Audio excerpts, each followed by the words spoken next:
Everybody's chanting, free Palestine, no guns in Gaza. How about we free the Proud Boys?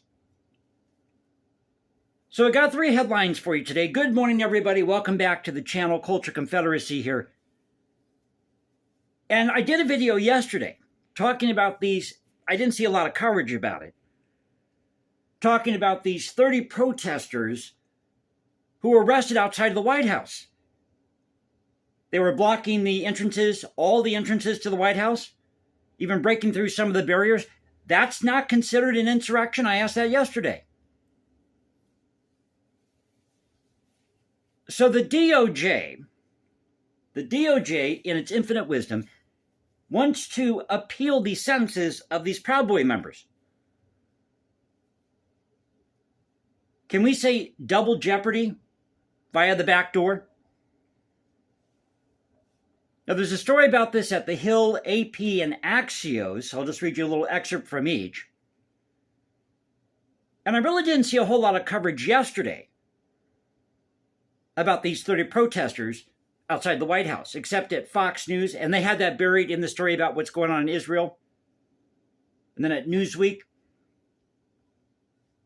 But according to The Hill, the Justice Department on Monday appealed the sentences of 5 members of the Proud Boys, including its former leader, Enrique Tarrio, aiming to get stiffer penalties for those convicted for the role in the January 6 attack on the Capitol. Well, first of all, those of you who write at The Hill, this was not an attack on the Capitol.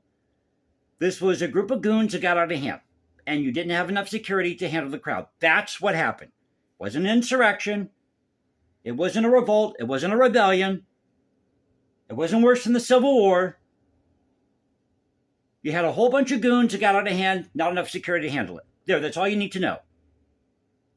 I can just see people in the colleges, these professors, ripping their hair out over that one. But we got to find out why. Now, the other people named in this, besides Enrique Tarrio, named in this appeal, or these appeals, Joseph Biggs, Zachary Ryle, and Ethan Nordine, as well as Dominic Pizzola. Now, Dominic Pizzola was found guilty on other charges, and I would really love to see exactly what these charges are. Haven't had a chance to look that up. Well, each of the 4 men convicted of seditious conspiracy, I always thought that was a real scream, seditious conspiracy. You have to prove the intent. Did they intend to overthrow the government, to overturn the results of the 2020 election, or were they there just to protest, to have a good time, take selfies at the Capitol?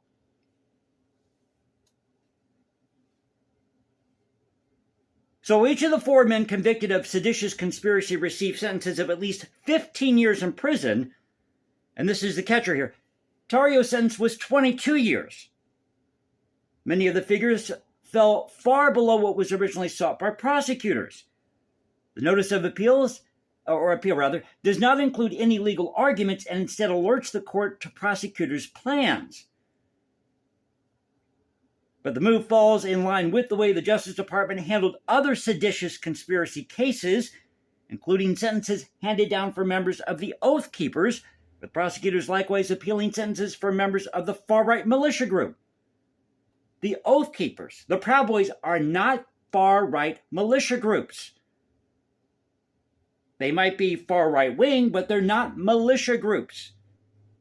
In my research in all this, these seem like a bunch of guys who like to go out and street fight. That's what they like to do. They're anti-communist, anti-left, and they like to street fight. Doesn't mean that they're a far-right militia group. It just means they like to street fight. They like to roughhouse. Now, according to Axios, pardon me, take a sip of my coffee here before I lose my voice. Good stuff, good stuff. So getting to this article at Axios, it says here, and this is in bold, state of play. Naeem Hassan, attorney for Tarrio, called the government's appeal ludicrous In a statement to Axios, adding that the defense team looks forward to reviewing, quote, whatever the government intends to file as a basis for this appeal. Now, this is the first time that I've ever heard of the DOJ. I've heard of defense attorneys trying to appeal a case, maybe a prosecutor in a local case of some kind.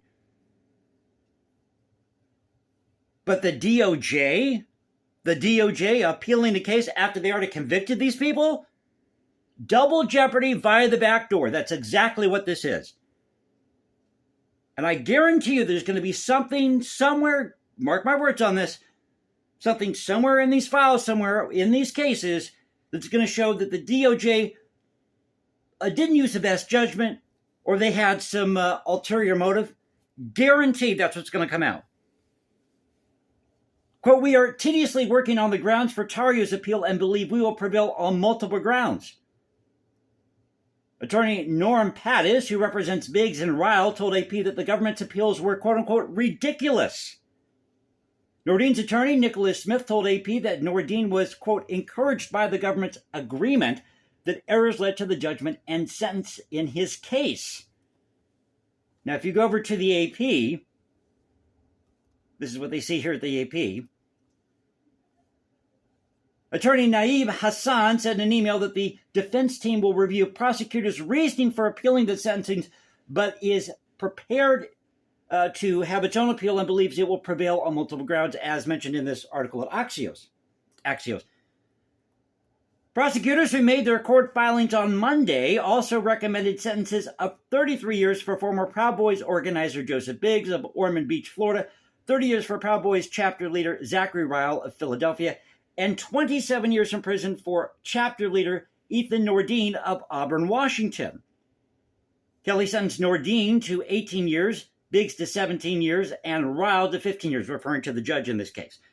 Defense attorney Norm Pattis, who represents Biggs and Ryle, said in a text message that the government's appeals are ridiculous. Again, mirroring what they said here at Axios and at the Hill. Quote, Merrick Garland needs a new hobby horse, Pattis said of the Attorney General, whose Justice Department secured the convictions.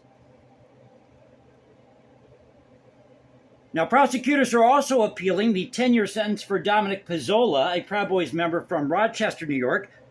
Prosecutors sought 20 years in prison for Pizzola, who had tried alongside the 4 group leaders to, I guess, overturn the election, create some type of insurrection.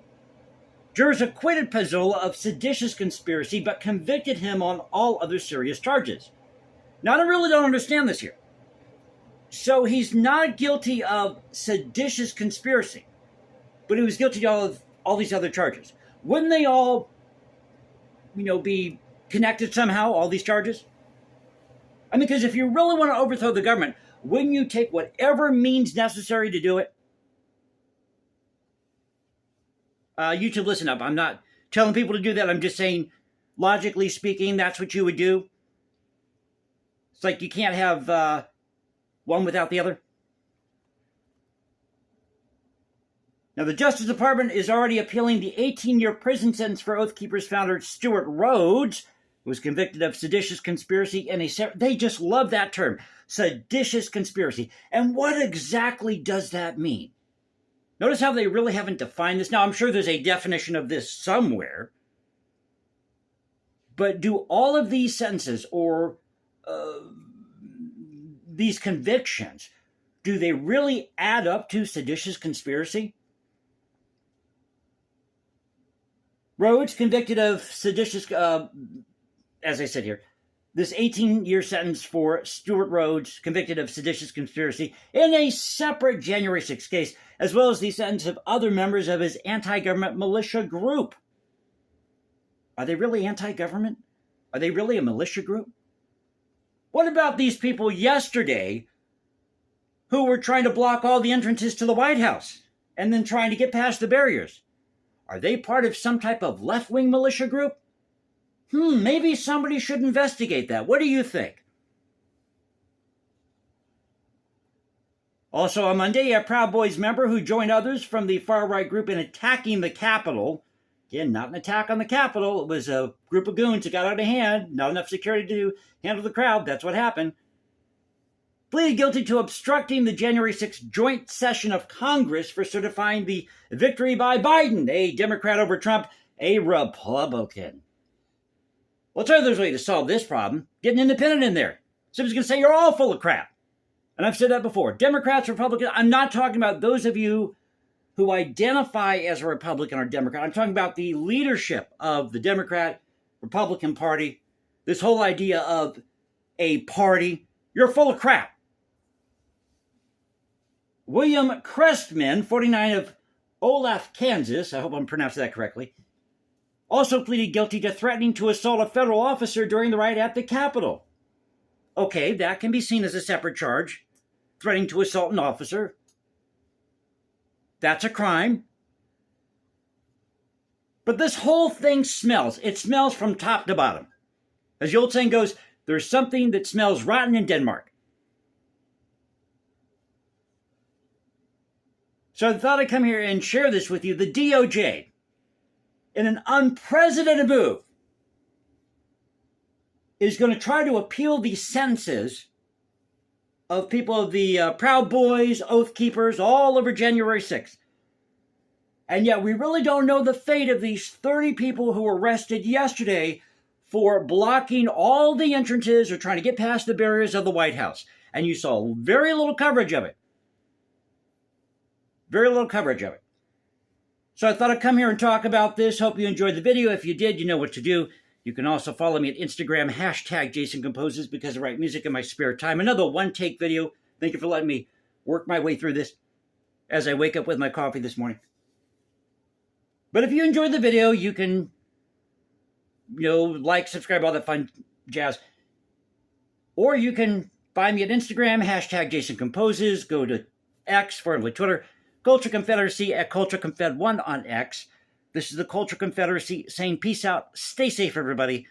God bless this thing called the United States. And you know how we do it here. This is where the past crashes with the present. I'll catch you next time. And you all have a great Tuesday.